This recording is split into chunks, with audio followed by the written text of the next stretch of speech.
not 100, 200, 300 pounds overweight. That's a much deeper issue going on, right?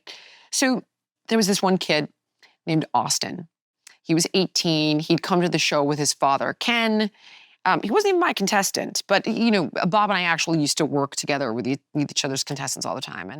And this kid goes home for the holidays, even though on the show it was like, we just want to see how you do at home. It was Christmas. Yeah. So we'd send him home, they come home. All the contestants are getting on the scale, and this one loses 5, and this one loses 7. And Dad gets on the scale, and he loses nothing. Ken loses nothing. And I was like, okay. Austin gets on the scale, the kid, the 18-year-old, and I believe, I can't remember, but it was like something like he gained like 6 or 7 pounds. And immediately the other contestants start co-signing the bullshit, right? Oh, I was traveling in the airport. And I was like, okay, shut up. Like, don't stop it. So the next day I sit down with this kid and I'm like, just walk me through it. Take me from the moment you left to the moment you got back. Tell me what happened. And he starts off with the nonsense, right? Like, I packed my snacks and I did my steps at the airport. I'm like, yeah. And I couldn't find it. I'm like, yep, And it's okay. So I get home. The door flies open. Everybody's there. And there's his mom. And she starts sobbing. Not tears of joy. Because she was also morbidly obese. And upon seeing her much fitter husband and son, she was triggered. She felt abandoned. She thought they were going to outgrow her. She went into a depression. So what happens?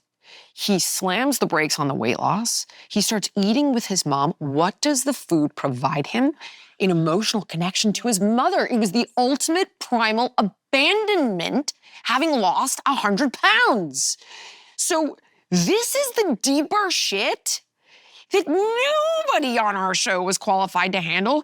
And I have an understanding of it because I struggled with weight as a kid, and also because my mom is a PsyD. She has her doctorate in psychoanalysis. So my mom can explain it to me. I understand it. I don't have my doctorate in psychoanalysis. I need someone like my mom helping this kid. Yeah. And then they be there for a week, 2 weeks, they go home. Like, of course, none of that shit's fixed. That's what's wrong with the show. That, and when you gamify weight loss, people were losing too much weight for all the wrong reasons. And when Rachel Fredrickson walked down that stage, I hadn't seen her, Bob hadn't seen her. She wasn't actually our contestant. And I say that being like, this is not my fault. However, I was profiteering off a show that promoted it. Sure. And that's when I was like, I can sit here and like point fingers.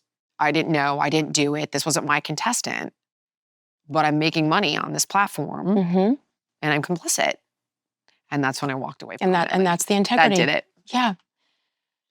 I think that's the big picture of that is, number one, taking a stand is huge. And I hope that it's been a long time, but I hope that you can still appreciate what that is and what that means. And even if people fully don't know the whole story, like, you know that. And therefore, you can hopefully look yourself in the mirror and say, okay, I did the right thing. You now have your show to tell the story, so that's perfect. Well, I'm honored. Honestly, it's just so important to take a stand, because it isn't, maybe at first it's about us, and then you realize, oh my gosh, I have the power to do something. And if I don't. What's your legacy though, right? Yes, then